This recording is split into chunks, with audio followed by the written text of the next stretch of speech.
Buenas noches, este es el diácono Santiago Rosado de la iglesia de San Sebastián en San Agustín, Florida. Vamos entonces esta noche a continuar con nuestra clase de Biblia sobre el Evangelio de San Mateo. Vamos a cubrir esta noche el capítulo 25, pero antes de comenzar con la clase vamos a hacer la oración para antes de leer la Sagrada Escritura. En nombre del Padre, del Hijo, del Espíritu Santo. Amén. Señor Jesús, abre mis ojos y mis oídos a tu palabra. Que lea y escuche yo tu voz y medite tus enseñanzas. Despierta mi alma y mi inteligencia para que tu palabra penetre en mi corazón y pueda yo saborearla y comprenderla. Dame una gran fe en ti para que tus palabras sean para mí otras tantas luces que me guíen hacia ti por los caminos de la justicia y de la verdad. Habla, Señor, que yo te escucho y deseo poner en práctica tu doctrina, porque tus palabras son para mí vida, gozo, paz y felicidad. Habla, Señor, tú eres mi Señor y mi Maestro, y no escucharé a nadie sino a ti. Amén. Bueno, pues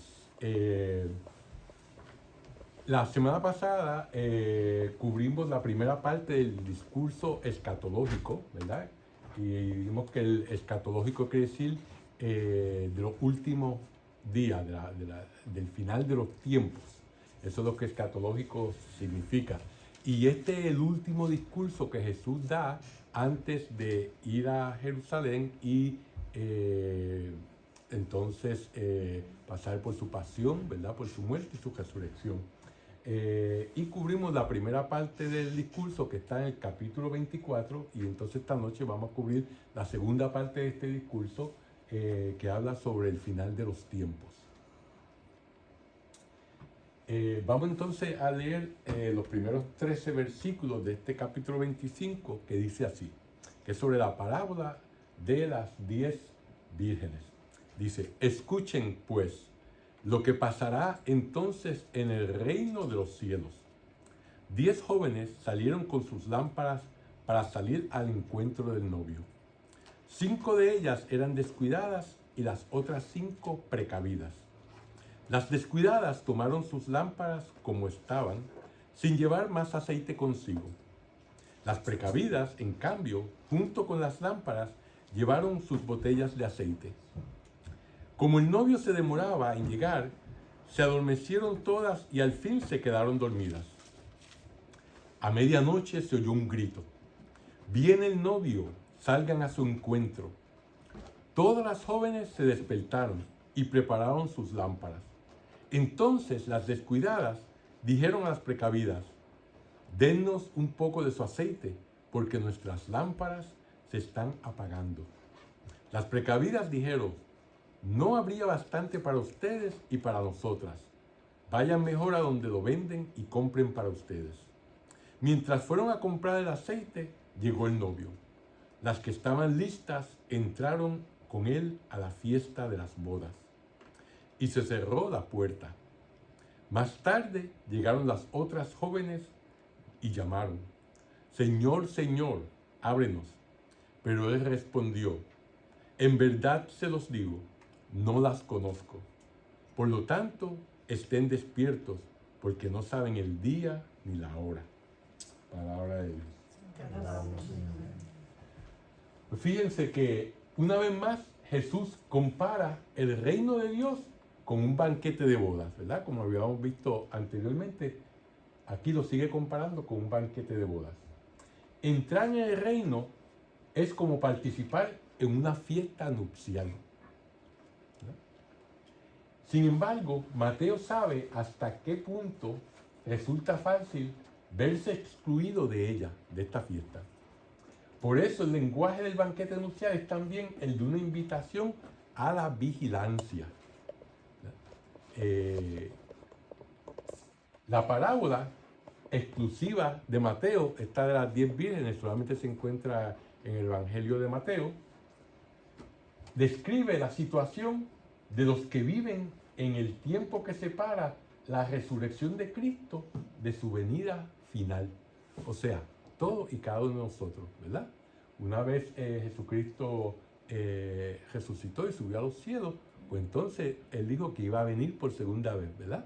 Y entonces ese tiempo que todavía estamos viviendo, pues es el tiempo al que alude esta parábola sobre las 10 vírgenes y que nos llama a estar vigilantes todo el tiempo, porque como dice al final, nadie sabe la hora a que él va a venir.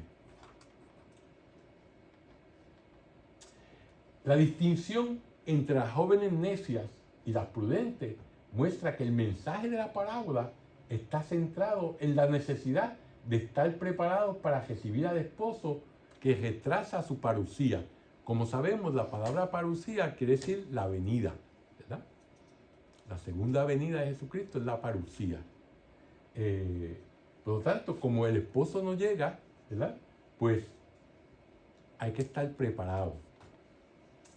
Dado que el Señor no ha revelado ni el día ni la hora de su venida gloriosa, como vemos en el último versículo de esta parábola, hay que estar prevenidos como las jóvenes, que guardan la llegada del esposo con sus lámparas encendidas, o como los invitados que esperan la venida del rey vestidos con sus trajes de fiesta, que lo vimos en el capítulo 22, ¿verdad? De Mateo, ya anteriormente. Al oír el grito que anuncia la llegada del esposo a medianoche, las jóvenes necias advierten que no tienen suficiente aceite para mantener encendidas sus lámparas, ¿verdad? No hay que ver una actitud egoísta en la negativa de las jóvenes prudentes. Como quien dice, todo el aceite es para mí, ustedes no tienen, pues yo no te voy a dar nada. Ese no es el caso. No es una actitud egoísta de estas jóvenes que estaban preparadas. Se trata más bien de un recurso de la parábola que es necesario para hacer comprender la seriedad del momento. Exige una preparación personal e inaplazable. O sea, el aceite está simbolizando la preparación que uno ha tenido en toda su vida. Por lo tanto, si una persona se ha preparado, ¿verdad? Con oración, recibiendo los sacramentos, mortificándose, ¿verdad? Haciendo sacrificios y básicamente siguiendo todos los mandamientos de Dios y lo que Dios quiere, ese es el aceite de esa persona. Por lo tanto, una persona que en toda su vida ha hecho caso omiso de la llamada del Señor, ha hecho caso omiso de lo que la iglesia enseña, no sigue los mandamientos, aunque le fueron enseñados a la persona, pues esa persona no tiene ningún aceite. Por lo tanto, usted no puede en el último momento recobrar y hacer todo lo que debió haber hecho durante una vida entera, ¿verdad? Claro está, eso es diferente a que la persona se arrepiente de sus pecados, eso es diferente, pero el aceite de aquí está simbolizando toda esa preparación de una vida entera para encontrarse con el Señor. Por tanto, eso usted no lo puede adquirir en los últimos 5 minutos de su vida, ¿verdad? Y el arrepentimiento es una gracia que Dios nos da, ¿verdad? Y el arrepentimiento, la persona se prepara, ¿verdad? Para recibir esa gracia. Si la persona no está preparada, no está abierta, pues entonces verdaderamente pues no está dispuesta a recibir esa gracia, ¿verdad? Por eso es que decimos que cada uno de los actos que uno comete en la vida lo acerca más a Dios o lo separa más de Dios, ¿verdad? Si una persona es bondadosa, hace actos de bondad, empieza con actos pequeños de bondad y sigue y hace más grande y más grande, pues eso lo va acercando a Dios. Si una persona es una persona violenta y empieza pateando al perro y después le da una galletada a alguien y después acaba matando a alguien, ¿verdad? O sea, cada acto de nuestra vida nos hace la persona que nosotros somos en estos momentos, ¿verdad? Y así, pues, por el estilo, pues, se puede cambiar, ¿verdad? Si se tiene una conversión, lo que se llama en griego una metanoia, ¿verdad? Pero verdaderamente, pues eso, la persona tiene que abrir su corazón para que la gracia de Dios entre en él. Por lo tanto, eso es lo que el aceite está simbolizando aquí, ¿verdad? Esa preparación de toda la vida para el encuentro con el Señor. La falta de preparación implica la exclusión definitiva del reino, ¿verdad? Una vez cerradas las puertas, será inútil insistir. La respuesta será la misma que oyeron las jóvenes necias. En verdad les digo que no las conozco. Entonces siempre me acuerda a mi guía espiritual cuando yo era adolescente, que decía que la muerte es como una fotografía, ¿verdad? Si uno no está preparado, nos llega ese momento y es como nos coja, ¿verdad? Ustedes sacan una foto y usted quedó con la boca abierta o quedó mirando para otro lado, ¿verdad? Pues así se quedó la foto. Hoy en día, claro está, con la tecnología se puede cambiar, pero en los tiempos no muchos años atrás, la foto no se podía cambiar. Como quedara, usted quedó. Pues así es la muerte, nos coge como estemos, ¿verdad? La respuesta del esposo a las jóvenes necias coincide con la sentencia que escucharán en el juicio final los creyentes que llamaban a Jesús Señor, Señor, y estaban dotados de carismas extraordinarios, pero no cumplían la voluntad del Padre. Dios nos puede regalar un sinfín de carisma y de buenas cualidades, pero si nosotros no las utilizamos para hacer el bien y para hacer la voluntad de Dios, es como si no las tuviéramos, ¿verdad? Por eso es que nos dice en el capítulo 7 de Mateo, que dice, no todo el que me diga Señor, Señor, entrará en el reino de los cielos. ¿Verdad? Pero nosotros comimos contigo, estuvimos contigo, pero solamente de apariencia, no de corazón. También hay una exacta correspondencia entre las jóvenes que esperan la llegada del esposo y los constructores que se mencionaron al final del sermón de la montaña, ¿verdad? Donde los sabios y prudentes edificaban su casa sobre la roca, ¿verdad?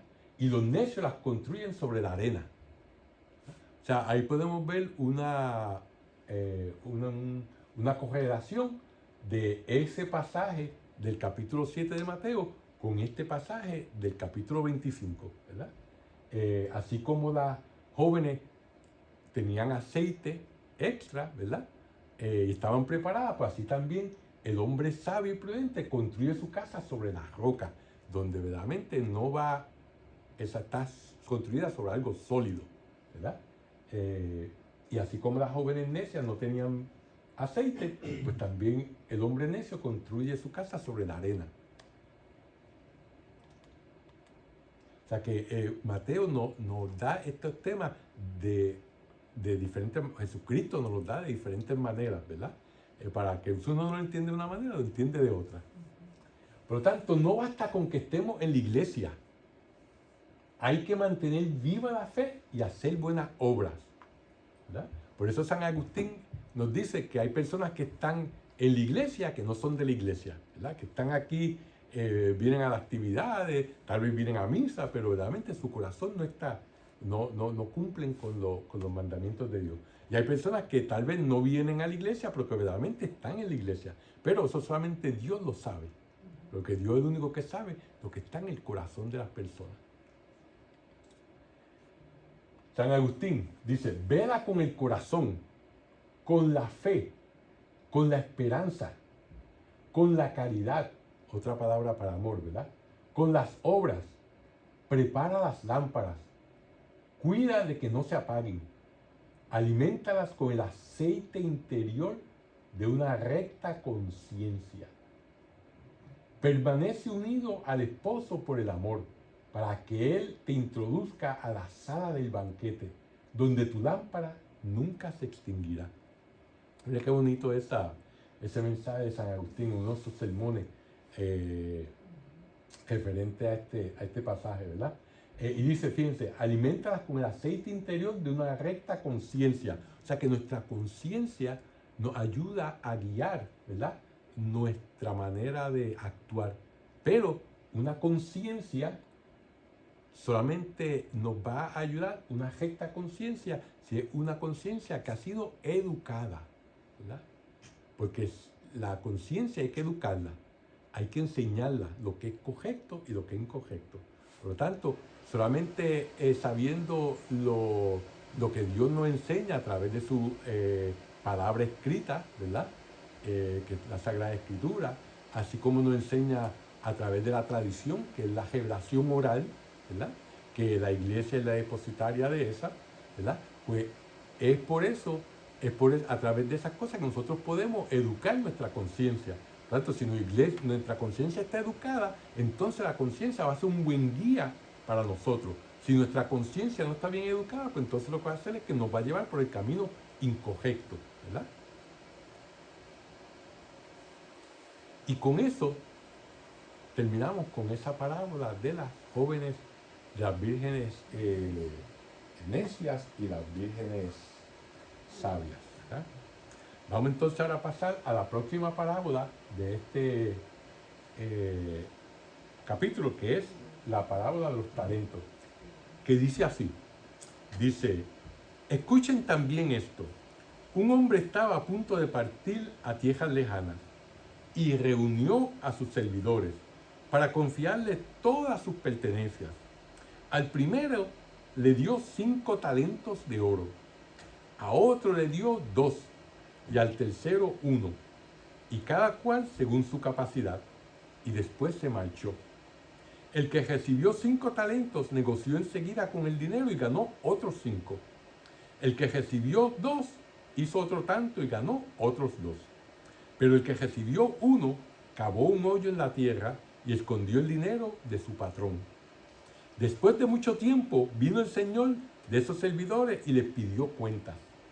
El que había recibido 5 talentos le presentó otros 5 más diciéndole, Señor, tú me entregaste 5 talentos, pero aquí están otros 5 más que gané con ellos. El patrón le contestó, muy bien, servidor bueno y honrado, ya que has sido fiel en lo poco, yo te voy a confiar mucho más. Ven a compartir la alegría de tu patrón. Vino después el que recibió 2 y dijo, Señor, tú me entregaste 2 talentos, pero aquí tienes otros 2, que gané con ellos. El patrón le dijo, muy bien, servidor bueno y honrado, ya que has sido fiel en lo poco, yo te confiaré mucho más. Ven a compartir la alegría de tu patrón. Por último vino el que había recibido un solo talento y le dijo, Señor, yo sabía que eres un hombre exigente, que cosechas donde no has sembrado y recoges donde no has invertido. Por eso yo tuve miedo y escondí en la tierra tu dinero. Aquí tienes lo que es tuyo. Pero el patrón le contestó, servidor malo y perezoso, si sabías que cosecho donde no he sembrado y recojo donde no he invertido, debías haber colocado mi dinero en el banco. A mi regreso yo lo habría recuperado con los intereses. Quítenle pues el talento y entréguenselo al que tiene 10, porque al que produce se le dará y tendrá en abundancia. Pero al que no produce, se le quitará hasta lo que tiene. Y a ese servidor inútil, échenlo a la oscuridad de afuera. Allí será el llorar y el rechinar de dientes. Palabra de Dios. Fíjense, el talento era propiamente una unidad contable que equivalía aproximadamente a unos 34 kilos de plata. O sea que un talento de oro eran 34 kilos de plata. O sea que imagínense, si en libras, pues son como 70 libras de plata. O sea que era una cantidad respetable, ¿verdad? Aún hoy en día. En esta parábola el Señor enseña la necesidad de corresponder a la gracia de una manera esforzada a través de toda la vida. ¿Verdad? Esta parábola contrapone la conducta de los 2 servidores buenos y prudentes a la del servidor malo y perezoso. Los 2 primeros duplican el capital de su señor, que su señor le había confiado. El tercero, por miedo a perderlo todo, entierra el dinero en un pozo, ¿verdad? Cuando llega el momento de la rendición de cuentas, los 2 primeros reciben su recompensa. Ven renovada la confianza que se había depositado en ellos y son invitados a entrar en el gozo de su señor. Ahora, no importa que uno haya ganado 10 talentos y el otro 5. La cantidad no es lo importante. La recompensa toma en consideración más el hecho de haber corrido un riesgo para obtener una ganancia que los resultados con los que se consiguieron. Eso siempre me acuerda a Santa Teresa, Santa Teresa de Calcuta, la Madre Teresa, que decía que uno no será juzgado por los resultados, uno será juzgado por el esfuerzo que uno haga, ¿verdad? Porque el resultado de las obras buenas que uno hace o en este mundo es de parte de Dios. Dios es el que verdaderamente hace que algo que uno hace dé fruto, no es uno. Pero sí seremos juzgados por el esfuerzo que hagamos para hacer el bien, para llevarle a otro el mensaje de Dios, para ayudar a nuestros semejantes, ¿verdad? Por lo tanto, eso es lo que esta parábola nos está enseñando. El contexto que vemos en los capítulos 24 y 25 de Mateo permite afirmar que el punto de tensión de la parábola está en la escena de la rendición de cuentas. O sea, cuando se llega el momento de rendir las cuentas. Y de un modo particular, en la conducta cobarde del servidor demasiado precavido, ¿verdad? Jesús denuncia la inconsecuencia de los que reciben el mensaje del reino y luego pretenden refugiarse en una seguridad estéril. A estos les propone el ideal de la ganancia con riesgo. O sea que todo lo que uno recibe en la vida, ¿verdad? Uno tiene que ponerlo a servicio de Dios, ¿verdad? Y eso que uno, todos esos talentos, ¿verdad? Todas esas buenas costumbres que uno tiene, todas las cosas que uno puede hacer en este mundo, pues verdaderamente son un regalo de Dios, ¿verdad? Todas las cualidades que uno tiene, la inteligencia, la personalidad, todo eso es un regalo que Dios nos ha dado. Dependiendo cómo uno lo use, al servicio de Dios es que seremos juzgados, ¿verdad? Por lo tanto, hay que tomar riesgo, ¿verdad? El invitar a alguien a que venga a la iglesia o a la misa, pues uno se toma el riesgo que la persona le diga que no. Él se toma el riesgo que le diga, mire, métase en lo que a usted le importa, no se meta en mi vida, ¿verdad? Hay personas que reaccionan de diferentes maneras.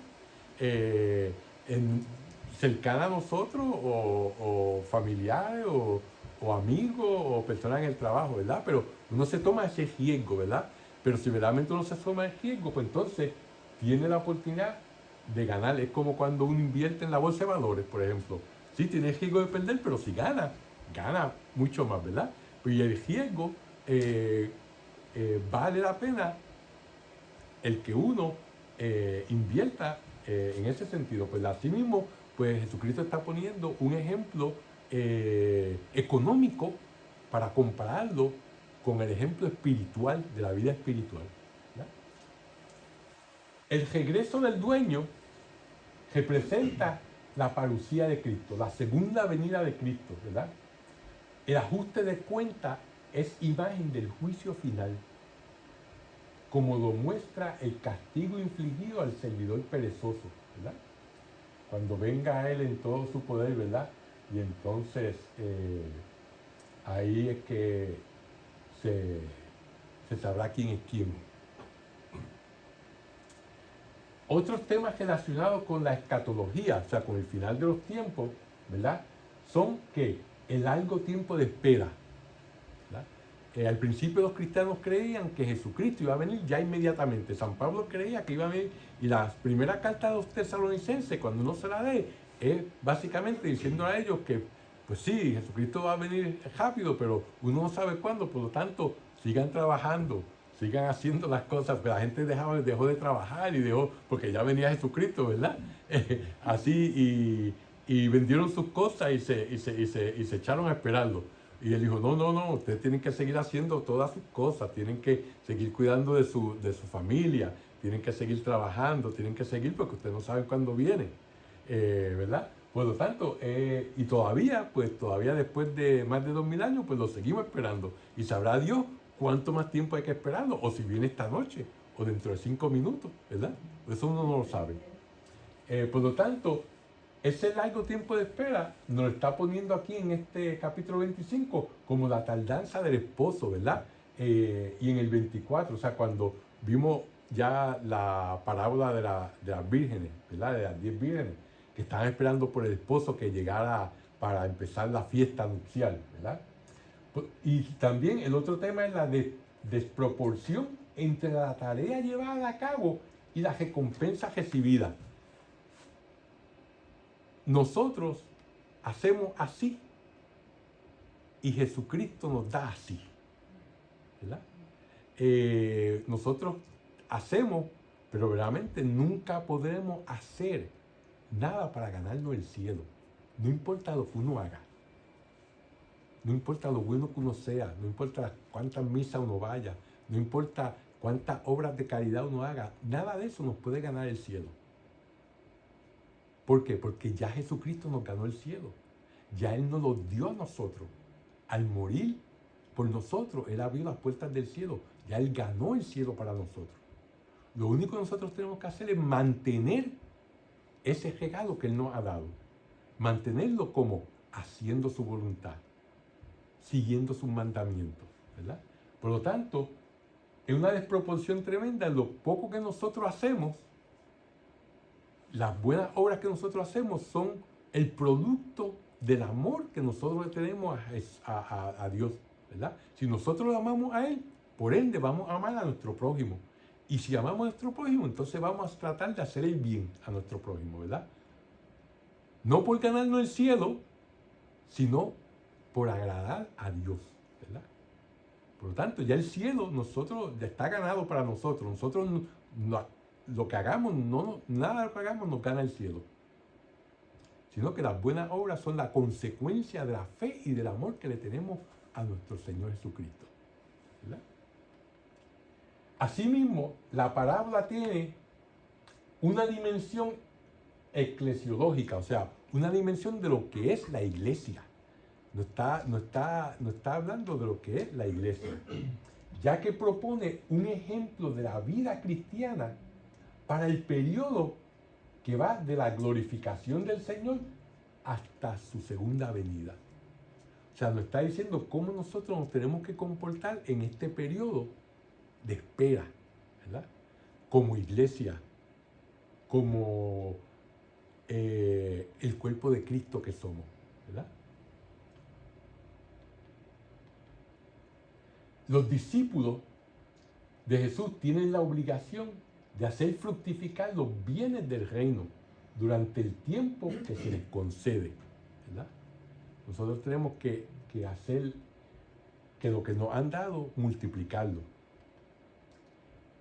Este es para Mateo el tiempo de la iglesia, ¿verdad? Después de la venida de Jesucristo, de su glorificación en la cruz y de resurrección, hasta la segunda venida es el tiempo de la iglesia. El versículo 29 repite una sentencia que también se encuentra en el capítulo 13, versículo 12. Que como, si no se acuerdan, dice: porque al que produce se le dará y tendrá en abundancia, pero al que no produce se le quitará hasta lo que tiene, ¿verdad? La presencia de esta misma frase en dos contextos diferentes indica que propone una enseñanza de carácter general. A quien tiene se le dará y tendrá más. Al que no tiene se le quitará aún lo que tenga. Si se relaciona con la parábola de los talentos, esta frase, esta sentencia, la sentencia es una advertencia dirigida al servidor malo y perezoso. O sea, él no tenía mucho, tenía más que un talento y aún eso se le quitó, ¿verdad? El que no hace fructificar los dones que recibió terminará perdiendo todo, aunque ponga el pretexto de colocarlo en un lugar seguro. Hemos de hacer rendir los dones naturales y las gracias sobrenaturales recibidas de Dios. Lo importante no es el número, sino la generosidad para corresponderle a Dios, ¿verdad? Como dice San José María Escrivá, que fue el que fundó el Opus Dei, dice, tu vida para ti, tu vida para Dios, para el bien de todos los hombres, por amor al Señor, desentierra ese talento, hazlo productivo, ¿verdad? Destierra eso, saca de la tierra esos dones que Dios te ha dado para que los pongas a producir. ¿Cómo? Sirviendo a los demás. Porque la vida que se nos ha dado no es para nosotros, es para los demás, es para Dios. Y con eso terminamos esa parábola de los talentos, ¿verdad? Vamos entonces a ver este pasaje sobre el juicio final, ¿verdad? Porque estas parábolas de las vírgenes y los talentos es el tiempo de espera, ¿verdad? Ahora vamos a ver cuando llegue ese juicio final. Dice así: cuando el Hijo del Hombre venga en su gloria, rodeado de todos sus ángeles, se sentará en el trono de gloria, que es suyo. Todas las naciones serán llevadas a su presencia, y separará a unos de otros, al igual que el pastor separa las ovejas de los chivos. Colocará a las ovejas a su derecha, y a los chivos a su izquierda. Entonces el rey dirá a los que están a su derecha: vengan, benditos de mi Padre, y tomen posesión del reino que ha sido preparado para ustedes desde el principio del mundo. Porque tuve hambre y ustedes me dieron de comer. Tuve sed y ustedes me dieron de beber. Fui forastero y ustedes me recibieron en su casa. Anduve sin ropas y me vistieron. Estuve enfermo y fueron a visitarme. Estuve en la cárcel y me fueron a ver. Entonces los justos dirán: Señor, ¿cuándo te vimos hambriento y te dimos de comer, o sediento y te dimos de beber? ¿Cuándo te vimos forastero y te recibimos, o sin ropa y te vestimos? ¿Cuándo te vimos enfermo o en la cárcel y fuimos a verte? El rey responderá: en verdad les digo que cuando lo hicieron con alguno de los más pequeños de estos mis hermanos, me lo hicieron a mí. Dirá entonces a los que estén a la izquierda: malditos, aléjense de mí y vayan al fuego eterno, que ha sido preparado para el diablo y para sus ángeles. Porque tuve hambre y ustedes no me dieron de comer. Tuve sed y no me dieron de beber. Era forastero y no me recibieron en su casa. Estaba sin ropa y no me vistieron. Estuve enfermo y encarcelado y no me visitaron. Estos preguntarán también: Señor, ¿cuándo te vimos hambriento o sediento, desnudo o forastero, enfermo o encarcelado, y no te ayudamos? El rey les responderá: en verdad les digo, siempre que no lo hicieron con alguno de estos más pequeños, ustedes dejaron de hacerlo a mí. Y estos irán a un suplicio eterno, y los buenos a la vida eterna. Palabra de Dios.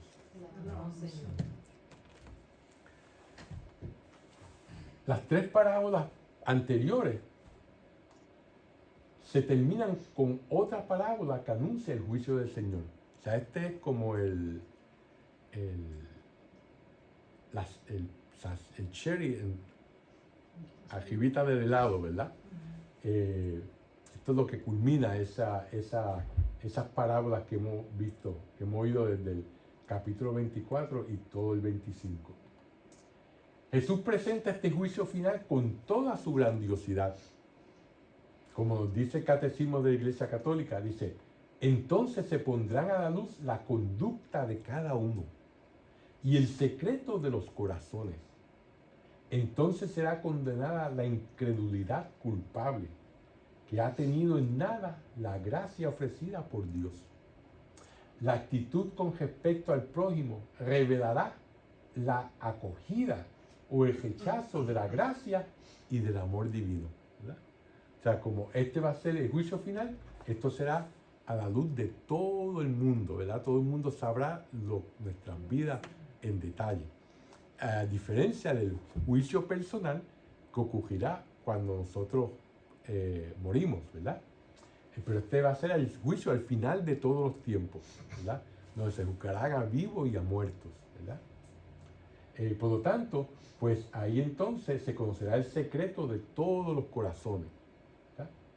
Y solamente dice, la actitud con respecto al prójimo revelará la acogida o el rechazo de la gracia.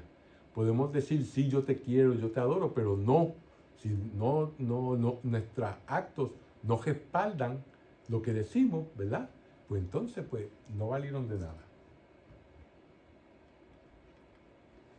La instrucción de Jesús a sus discípulos avanza en un crescendo significativo, o sea, va subiendo, que ha revelado progresivamente las implicaciones que tiene para la iglesia la venida final del Hijo del Hombre, ¿verdad? Por eso todas estas parábolas de espera hasta que entonces llega a esta, que es la del juicio final. El formidable cuadro del juicio final no es un simple apéndice, no es algo que es como una añadidura, sino que constituye el vértice y el punto culminante de este discurso escatológico, de este discurso del final de los tiempos, ¿verdad? Este es la cumbre de todo este discurso. Ahí hay un rey y un juez, que es el Hijo del Hombre, y todas las naciones serán reunidas en su presencia. ¿Para qué? Para escuchar la sentencia irrevocable. Una vez el juez dicte sentencia, no hay una apelación, no se puede apelar, ¿verdad? La posición estratégica de esta visión profética se destaca todavía más si se tiene en cuenta que el discurso escatológico es la última de las 5 grandes instrucciones que Jesús dio a su iglesia en el Evangelio de San Mateo. Él dio 5 grandes discursos, ¿verdad? Entre ellos el discurso de donde dio la bienaventuranza, ¿verdad? Pues este es el último de estos 5 discursos que él dio. El evangelista lo subraya expresamente antes de empezar el relato de la pasión y la resurrección. Cuando nos dice en el próximo capítulo, ¿verdad? En el primer versículo, dice, cuando Jesús terminó de decir todas estas palabras, dijo a sus discípulos, ya saben que dentro de 2 días se celebrará la Pascua y el Hijo del Hombre será entregado para ser crucificado. O sea que este fue el último discurso que Jesús dio antes de entonces entrar en su pasión, ¿verdad? Y muerte. Ahora, la solemne introducción de esta parábola presenta al Hijo del Hombre que asume su función de juez universal. El trono donde está sentado simboliza la potestad real y el poder de juzgar. Al principio el juicio se desarrolla en silencio.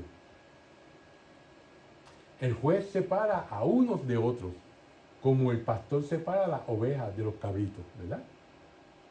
No se trata de una separación, sino de la separación definitiva e irrevocable. Ya él sabe quién es quién. Quien ahora lo va a descubrir son los que están siendo juzgados. Pero ya él sabe quién es quién. Él pone las ovejas a su derecha y los cabritos a la izquierda, ¿verdad? No necesariamente a su izquierda, sino a la izquierda. De esta forma, el primer grupo se asocia a su gloria, mientras que el otro queda relegado a una oscura lejanía. Este preludio del diálogo es como el anticipo visual de la sentencia que se oirá de inmediato. Por eso no es a su izquierda, porque a su derecha o a su izquierda usted está bien, ¿verdad? Porque está cerca de él, ¿verdad? Pero sino que a la izquierda, lejos, ¿verdad? Por eso es que se hace énfasis que no es a la izquierda de él. El doble diálogo que viene a continuación explica el porqué de esa separación. El paralelismo antitético. Antitético es una palabra de domingo. Y la definición de antitético es contraponer 2 ideas para destacar una de ellas. O sea, se ponen 2 ideas juntas para darle importancia a una más que la otra. Por lo tanto, estas dos ideas que van paralelas, ¿verdad? Una se antepone a la otra para que nosotros podamos ver la importancia de una. Pues este paralelismo de estas dos sentencias está bien acentuado aquí. Los dos verbos principales es vengan y apártense de mí.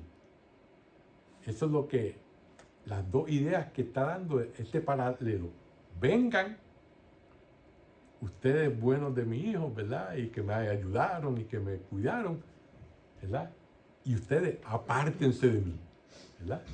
Es para darle un énfasis mucho más grande a esto. Estos dos verbos preparan el movimiento en direcciones opuestas, ¿verdad? Que marcará el fin del relato. Las sentencias del juez están motivadas por las dos largas frases explicadas. Porque tuve hambre y ustedes me dieron de comer. Porque tuve hambre y no me dieron de comer, ¿verdad? Cada uno va, hambre, sed, desnudez, estar en la prisión, estar enfermo. Se van comparando uno a la otra. Se repite dos veces la misma lista de las 6 obras de misericordia que unos realizaron y los otros omitieron. Por eso es que nosotros cuando decimos el yo me confieso, ¿verdad? En los domingos, al principio de la misa, para pedirle perdón a Dios por nuestros pecados veniales, ¿verdad? Porque los pecados mortales no se perdonan de esa manera, sino solamente en la confesión con el sacerdote. ¿Qué decimos? Me arrepiento de corazón de haberte ofendido de pensamiento, palabra, obra y omisión, ¿verdad? Por lo tanto, el omitir hacer el bien es un pecado. El omitir no darle de comer a alguien que está hambriento es un pecado. El omitir no darle de beber a alguien que está sediento es un pecado. El omitir no visitar a alguien que está enfermo o en la cárcel es un pecado. Claro está, no podemos hacer todas esas cosas a la vez en nuestra vida, pero lo que uno puede hacer, eso lo debe de hacer. A uno se le dan 5 talentos, a otros se le dan 2 talentos, a otros se le dan 1 talento, ¿verdad? Algunas personas tal vez puedan hacer todas esas cosas, pero otras personas tal vez puedan hacer una nada más o 2 nada más.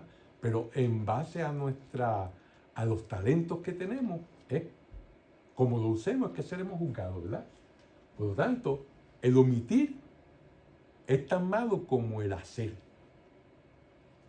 Es lo que nos está diciendo aquí en este juicio final, ¿verdad?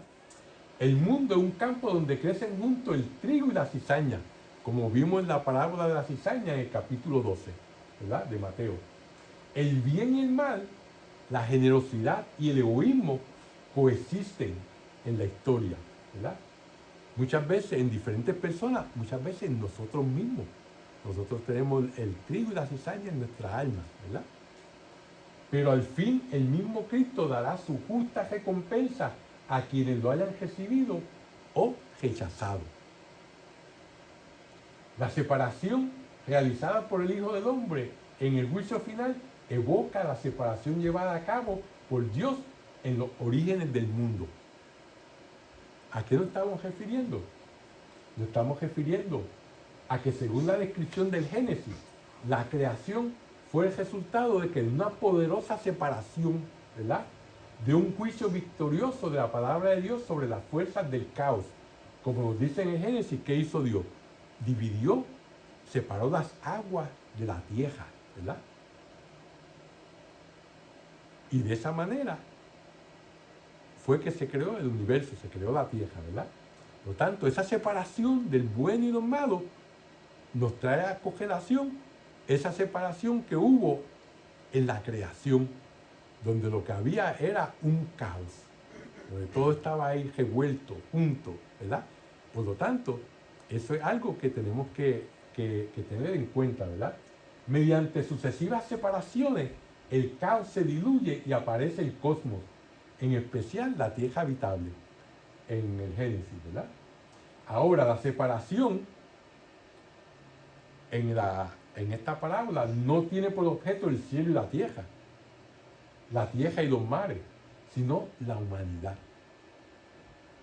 A esta se le ha confiado el mundo, la historia, y dependiendo de sus actos, será dividida la humanidad.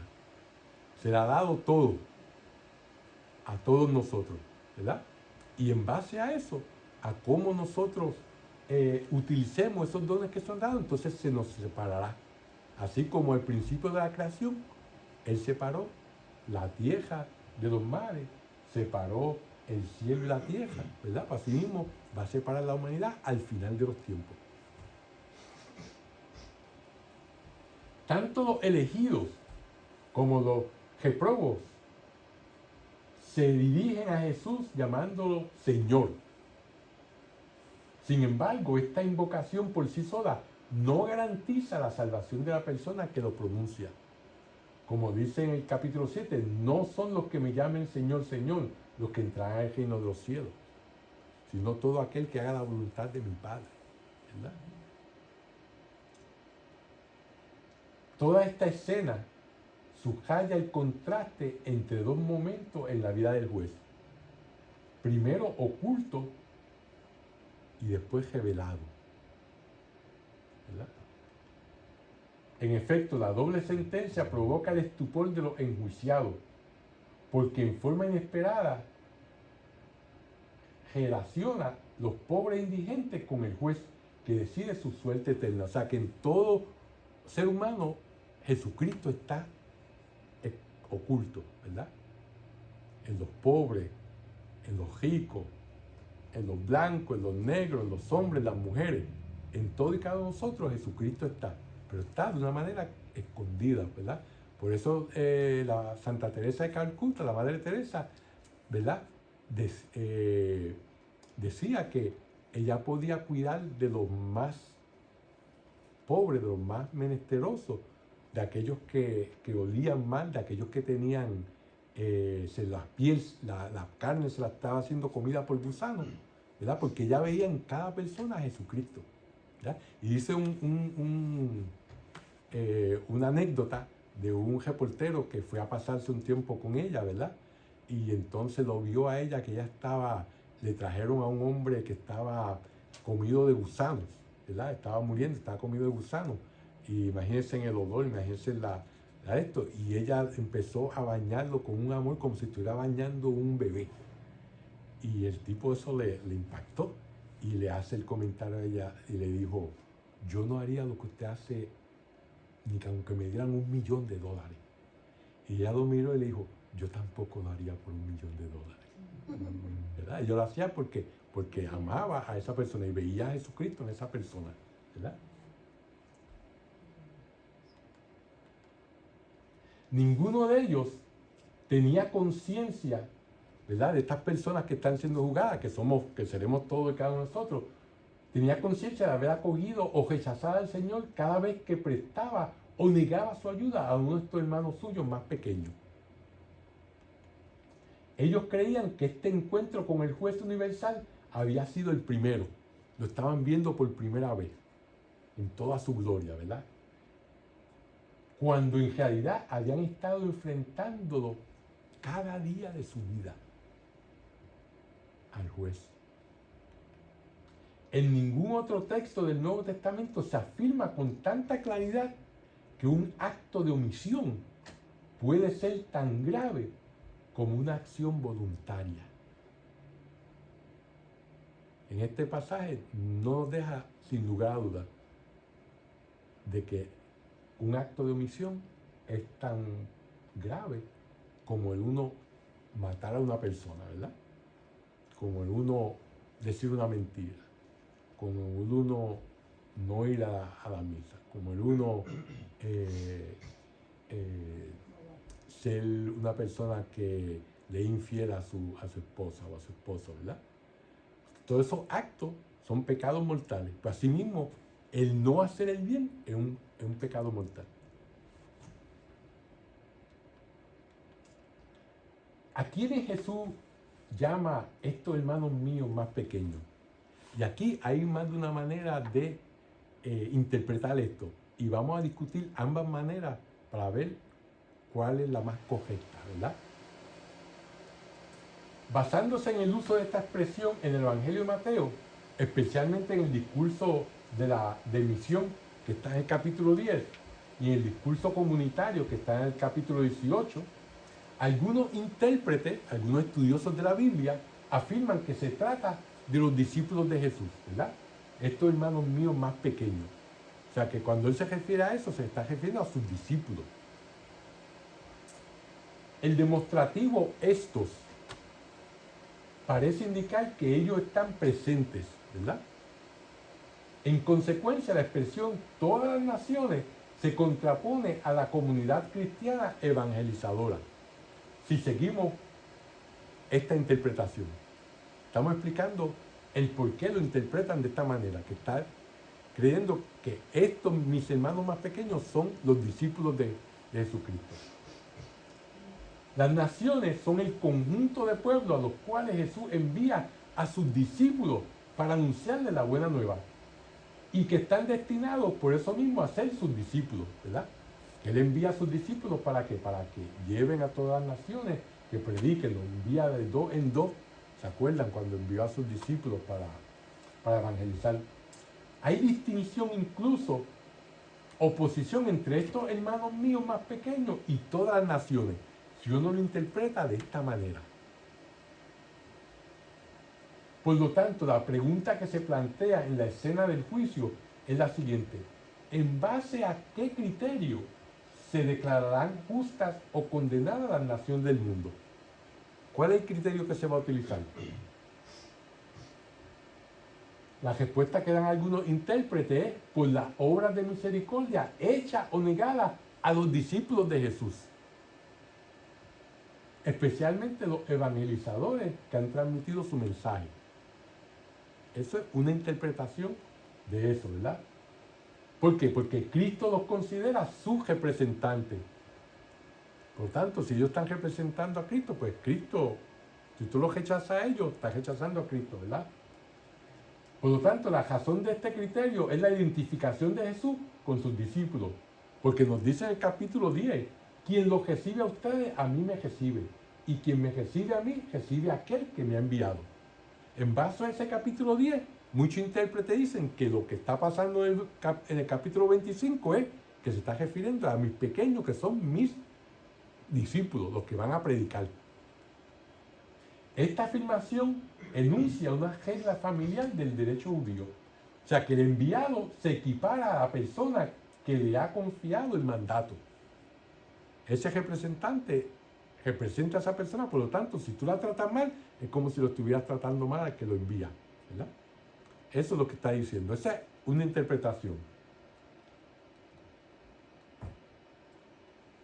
Y esta interpretación es perfectamente comprensible. Entonces, que el que se identifica con su enviado, especialmente con aquellos que padecen necesidad o son perseguidos a causa de la justicia, que es lo que viene en el capítulo 5 de Mateo, que es la bienaventuranza, ¿verdad? Según esta interpretación, los cristianos quedan fuera del juicio de todas las naciones, ¿verdad? Porque si nosotros como cristianos acogemos a los evangelizadores de Cristo y seguimos lo que ellos enseñan, pues entonces pues nosotros no vamos a ser juzgados al final del juicio final. Es lo que se interpreta, lo que se extrapola, lo que se sobreentiende si lo interpretamos de esa manera. ¿Me siguen? Hasta ahí. Una vez que los discípulos de Jesús hayan llevado a cabo la misión de evangelizadora que le ha encomendado el Maestro, el Hijo del Hombre se manifestará para juzgar la tierra y el mundo será juzgado por su aceptación o su rechazo de Jesús y de su enviado.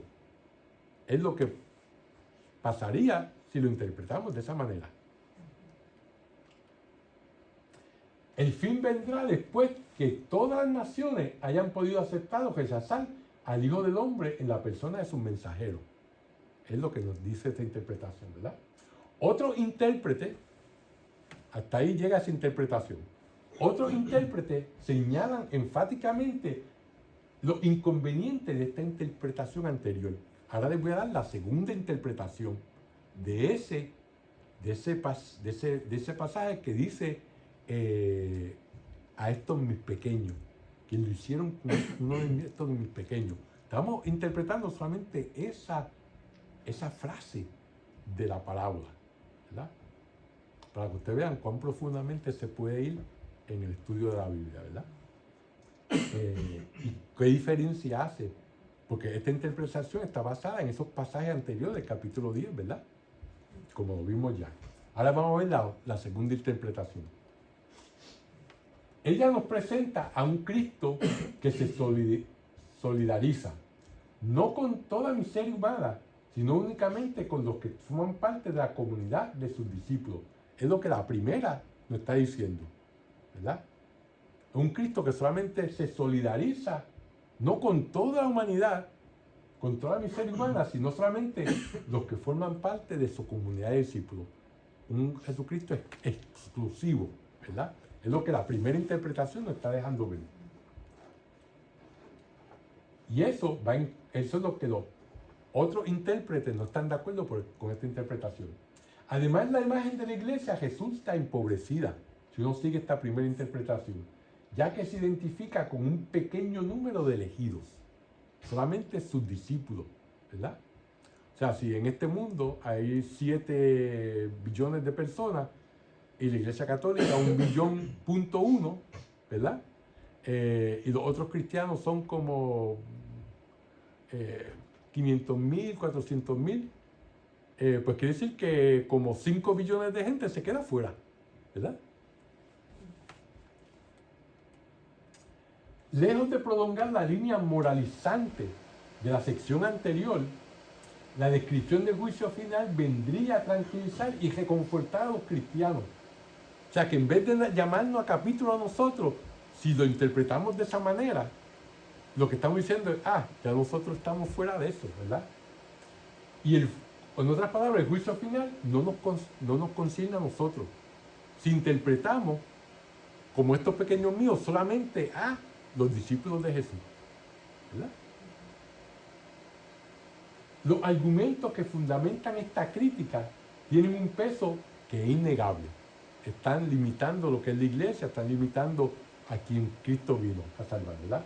En el contexto del discurso escatológico, la descripción del juicio universal completa la referencia de la venida final del Hijo del Hombre, que está en el centro del discurso, ¿verdad?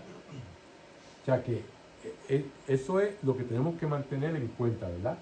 Que esta descripción del juicio final es lo que completa todo esto del final de los tiempos, la espera, ¿verdad? Y el juicio final. La escena del juicio final presenta al juez como un pastor que separa las ovejas de los cabritos, pero los términos se emplean para designarlo como el Hijo del Hombre, ¿verdad? Y el Rey. Son los dos títulos que se le da a este juez, ¿verdad? El Hijo del Hombre y el Rey, o sea, Jesucristo. La reunión de las naciones para el juicio es coexistente con la soberanía del Hijo del Hombre, que indudablemente es universal. O sea, Jesús vino a salvar a todos, ¿verdad? Y vino a juzgarnos a todos, a los vivos y a los muertos, como decimos en el credo, ¿verdad? Todos los domingos. El texto se refiere al juicio de la humanidad entera. O sea, que no hay exclusión de los cristianos, sin distinciones de carácter étnico o religioso. Ahí está todo el mundo en ese juicio final. El universalismo de la visión impide restringir la expresión el más pequeño de mis hermanos a los misioneros cristianos o a los discípulos de Jesús, pobres e insignificantes. O sea que no se puede restringir a que solamente esta expresión se está refiriendo a los misioneros cristianos, como la primera interpretación nos quiere hacer ver. Aquí no hay un lugar para una distinción entre cristiano y no cristiano, como tampoco hay en el capítulo 16. Porque el Hijo del Hombre vendrá en la gloria de su Padre, rodeado de sus ángeles, y entonces pagará a cada uno de acuerdo con sus obras. Tampoco hay motivos para identificar a la iglesia con los más débiles y menesterosos. No, la iglesia es todo el mundo. Desde Bill Gates, que es el hombre más rico del mundo, hasta el más pobre del mundo, ¿verdad? Todo el mundo está incluido en la iglesia, ¿verdad? Mateo se muestra atento y reclama una especial atención en favor de los que él llama pequeños. Pero esto no significa que identifique a la comunidad pura y simplemente con sus miembros que son particularmente débiles y frágiles. O sea que estos mis pequeños no es que sean los más pobrecitos, no, eso es todo el mundo, ¿verdad? Hay pequeños en el mundo como lo hay en la iglesia. Y Mateo emplea la palabra hermano, que en el griego es adelphos, con dos sentidos diversos. En algunos pasajes, el hermano es un miembro de la comunidad cristiana, como lo vemos en el capítulo 12, 18, 23 y 28. En otros, es todo ser humano, cuanto merecedor de un trato responsable, como lo vemos en la parábola del buen samaritano, cuando el estudioso de la ley le dice, ¿y quién es mi hermano? ¿Quién es mi vecino? ¿Verdad? Y Jesucristo entonces le da la parábola del buen samaritano, para básicamente decirle, todo el mundo es tu vecino, todo el mundo es tu hermano, ¿verdad? En este sentido ético más amplio, debe entenderse aquí la palabra adelphos. El juicio no tendrá otro criterio que la asistencia acordada a toda persona necesitada, de la cual el juez soberano se declara solidario. O sea que cuando dice uno de estos mis pequeños, ¿verdad? Es a todo el mundo. Todos somos necesitados de una manera o de otra, ¿verdad?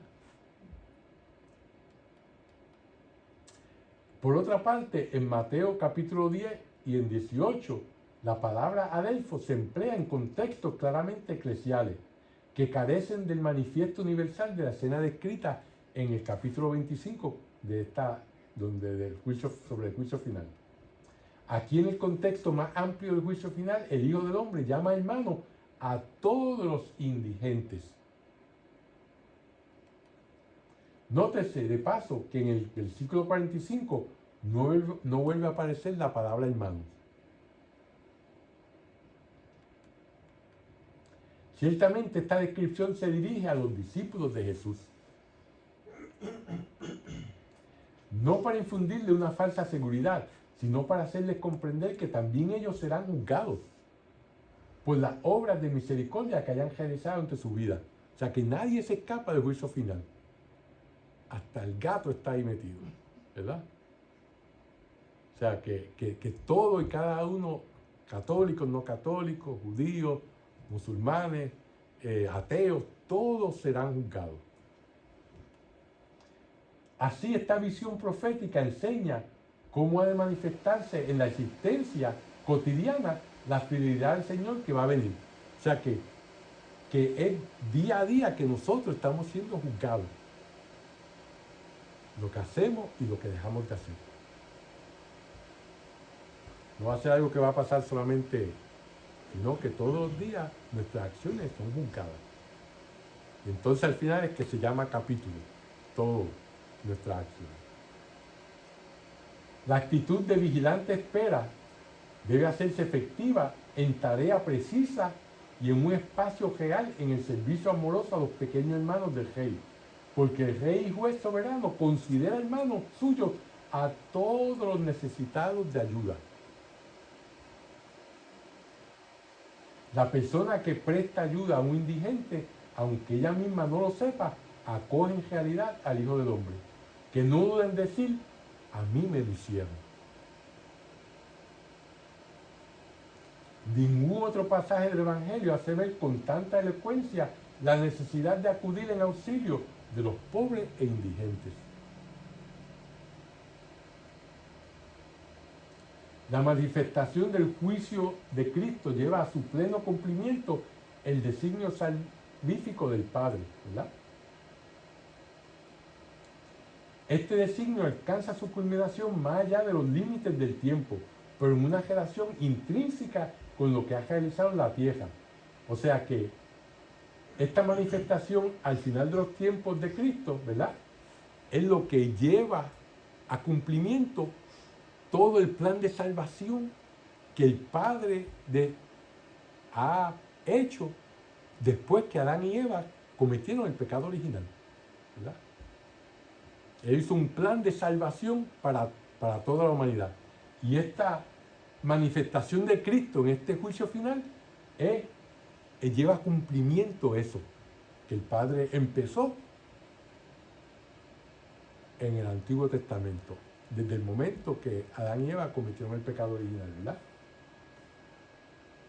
Y este designio alcanza su culminación más allá de los límites del tiempo, porque esto es para toda la eternidad, ¿verdad? O sea, seremos salvados, iremos al cielo o iremos al infierno, y eso es para toda la eternidad. Eso traspasa el tiempo, ¿verdad? Pero ¿qué? Todo empieza aquí en la tierra, lo que hagamos aquí, en nuestro periodo de espera. En este momento decisivo, la gloria del Hijo del Hombre se revela por última vez y concede la última bendición. Vengan a mí, vengan benditos de mi Padre. Y al término de la narración coincide con la vida eterna, ¿verdad? Vengan a mí benditos de mi Padre, que es decir, entren a mi reino, entren a mi gloria, entren a mi presencia, ¿verdad? El uso de la palabra parábola para este juicio final no corresponde al género literario, ¿verdad?, de lo que es una parábola. Más bien se trata de una visión profética, cuyo único elemento parabólico de parábola es la mención de la separación de las ovejas y los cabritos. Por eso algunos intérpretes dan la parábola de los cabritos y las ovejas. Pero realmente esto es una visión profética, una visión de lo que va a pasar, ¿verdad? La referencia de esta separación no pasa de ser una analogía insertada en un sobrio relato del juicio final, que no tiene nada de parábola, sino que nos está dando unos hechos de lo que va a pasar, ¿verdad? Finalmente, cabe notar que la interpretación restrictiva, que fue la primera, de que dice de que estos pequeños míos van a ser solamente los discípulos, no toca un aspecto importante del problema, que es la salvación de los paganos, ¿verdad? ¿En base a qué criterio se salvan los paganos? Pues según esta visión del juicio final, es uno de los pocos textos bíblicos que se ocupan de esta cuestión y tratan de explicar el cómo y el por qué de la salvación de los paganos, ¿verdad? ¿Cómo pueden salvarse los paganos? Por los actos de misericordia. ¿Por qué? Porque si alguien no ha oído la palabra de Dios, alguien no conoce a Jesucristo, ¿verdad? ¿Cómo se va a salvar? Por la ley natural que está escrita en el corazón de todos los hombres, ¿verdad? Y eso nos lleva a que nosotros hagamos actos buenos, ¿verdad? Por lo tanto, esos actos de misericordia son un reflejo de la ley natural que Dios ha puesto en nuestros corazones. ¿Por qué pueden salvarse? Porque esos actos en realidad han sido hechos al Hijo del Hombre. El juez universal está de incógnito en todos los pobres de la tierra, pero esa presencia oculta se pondrá de manifiesto en el momento final. Y con eso los dejo por esta noche. Vamos entonces a hacer la oración final. En nombre del Padre, del Hijo y del Espíritu Santo. Amén. Dios te salve María, llena eres de gracia, el Señor es contigo, bendita tú eres entre todas las mujeres, y bendito es el fruto de tu vientre Jesús. Santa María, Madre de Dios, ruega por nosotros pecadores, ahora y en la hora de nuestra muerte. Amén. Gloria al Padre, al Hijo y al Espíritu Santo, como era en un principio, ahora y siempre, por los siglos de los siglos. Amén. Que el Señor los bendiga y los guarde para la vida eterna. Amén. En nombre del Padre, del Hijo y del Espíritu Santo.